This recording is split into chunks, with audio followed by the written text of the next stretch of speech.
Hello aspirant, आज मैं आपके लिए एक नई वीडियो लेके आई हूँ जो कि टू डू लिस्ट है फॉर राजस्थान कोऑपरेटिव बैंक के लिए। कैसे अपन को पूरा दिन का रूटीन शेड्यूल करना चाहिए। तो ये मेरा जो मैं आपको बता रही हूँ अभी, ये मंडे से सैटरडे तक के लिए है।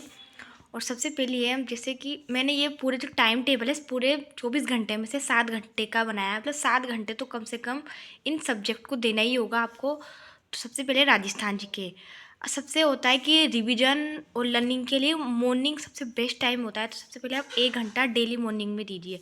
जैसे जो भी आपके नोट्स बनाए हैं आपने, जो भी आपके पास बुक्स है, उन सब में से डेली 1 बाय 1 एक चैप्टर पढ़िए और उनका रिवीजन कीजिए। ठीक है, यही है कि आप डेली एक एक चैप्टर को रिवाइज करते जाइए।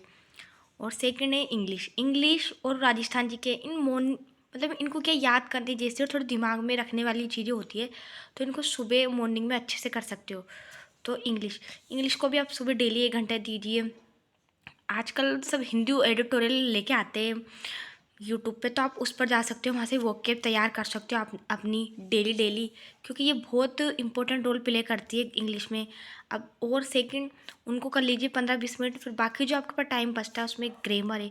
ग्रामर के बहुत सारे टॉपिक है, जैसे नाउन, प्रोनाउन, एडवर्ब, वर्ब, वो भी है। तो डेली 1 बाय 1 एक चैप्टर को कंप्लीट कीजिए। फिर उनके एरर क्वेश्चन डिटेक्शन जो भी आएंगे उनको लगाइए आप।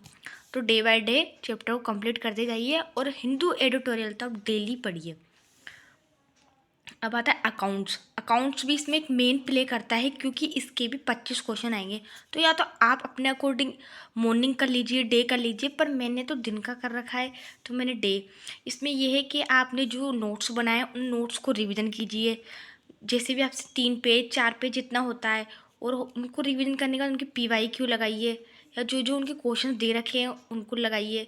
NCERT आप बुक है तो उनसे पढ़िए। यही है अकाउंट्स का। और जो भी क्वेश्चन है उनको सोल्व कीजिए और थ्योरिकल पार्ट भी याद कीजिए इसमें। फिर जैसे कंप्यूटर, अब कंप्यूटर को सिर्फ मैं हाफ आवर दूंगी। इसको वीक में मैं ओनली 6 डेज पढ़ूंगी। 6 डेज का ये सारा जो भी है।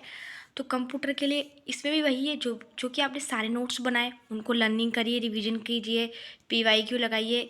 और कंप्यूटर वैसे मोस्टली राजस्थान के सभी एग्जामों में आती है, तो आप वहाँ से उनके लास्ट के क्वेश्चन निकाल सकते हैं आप, और उनको याद कीजिए। आधा घंटा कर लो दिन में, या तो मॉर्निंग में कर लो या दिन में कर लो, कभी भी कर लो। फिर उसके बाद है Rajasthan cooperative act 2001 and rule 2003 cooperative structure of Rajasthan. देखो, मैं तो बैंकिंग असिस्टेंट की कर रही हूँ, तो इसमें तो ओनली 10 क्वेश्चन आएंगे। तो इसको आप आधा घंटा दीजिए डेली। अगर जो कोई मैनेजर के लिए कर रहा है तो उसके लिए 1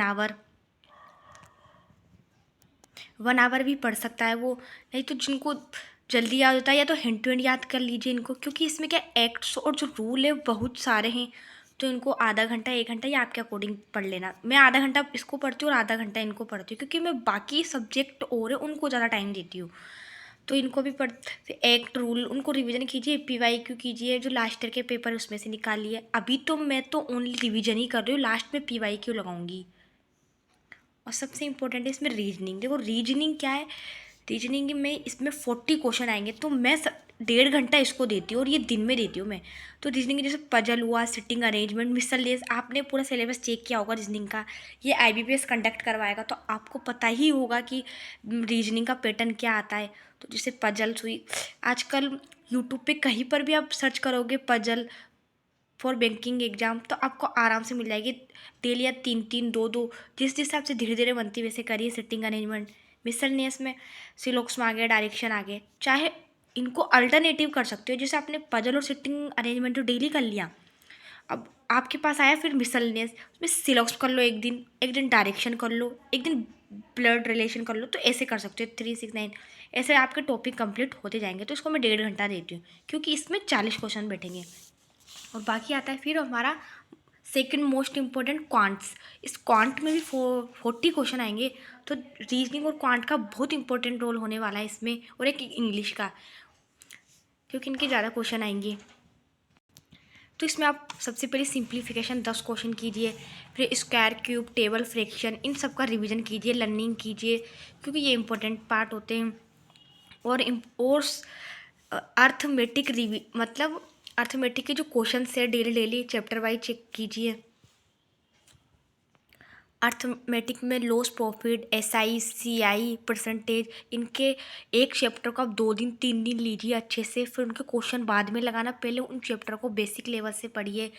यूट्यूब पे मैंने आपको इतने अनलिमिटेड फ्री सोर्सेज बताया, उनसे वहाँ से अपने नोट्स पहले बनाइए, फिर इनका बाद में एक एक दिन रिवीजन कीजिए। नहीं तो डेली इनको बना सकते, तो 1.5 घंटे का मैंने ये टाइम फिक्स कर रखा है, क्योंकि इनके क्वेश्चन सिंप्लीफिकेशन ये भी आएंगे, और ये जो बाकी चीज़ें इनको लर्निंग रिवीजन डेली करना है। डे बाय डे 1 चैप्टर को कंप्लीट करते जाइए। देखो, एक चैप्टर मैथमेटिक एक दिन में नहीं होता है, तो इसको 2 से 3 दिन ले सकते हैं आप। तो मेरा तो यही है कि मैं पहले सारे नोट्स बनाऊंगी, फिर इनको करती रहती हूँ। और बाकी ये पूरा आपका 6 डेज़ का है, जो भी मैंने आपको बताया ना, 6 डेज़ का शेड्यूल्ड है। फिर उसके बाद आता है लास्ट संडे को आप राजस्थान, इसमें करंट अफेयर्स ज़रूर आएगा, तो राजस्थान का करंट अफेयर्स 2 घंटे पढ़ना। तो मैंने तो अभी स्टार्ट नहीं किया है, क्योंकि जब इसकी एग्जामिनेशन डेट आ जाएगी, फॉर्म फिलिंग हो जाएंगे, तो उससे 1 से 1.5 महीने पहले मैं पढ़ना स्टार्ट करूँगी। पर मैंने संडे का सोचा है कि 2 घंटे इसका मतलब पढ़ूँगी। हर वीकली आते रहते हैं, और फिर उस मतलब जब एग्ज़ाम डेट आएगी, तब मैं PYQ करूँगी ऑल सब्जेक्ट के, और उसी टाइम में 1 मॉक टेस्ट लगाऊंगी और उनका एनालिसिस करूँगी। अभी एग्ज़ाम डेट नहीं आई है, फॉर्म फिलिंग नहीं आई है, नोटिफिकेशन, तो अभी तो मैं अपना कोर्स कंप्लीट कर रही हूँ, और ये डेली क्वेश्चन लगाती हूँ, करती हूँ, चैप्टर कंप्लीट करने की कोशिश करती हूँ। तो यही है मेरा पूरा शेड्यूल। किसी ने बोला था मुझे शेड्यूल्ड बताइए आपका टू डू लिस्ट, तो मैंने पूरी बना दी है। तो आप ये मेरी पूरी टू डू लिस्ट देखना। आपको मेरी वीडियो अच्छी लगे तो प्लीज़ वीडियो को लाइक करना, चैनल को सब्सक्राइब करना। Thank you.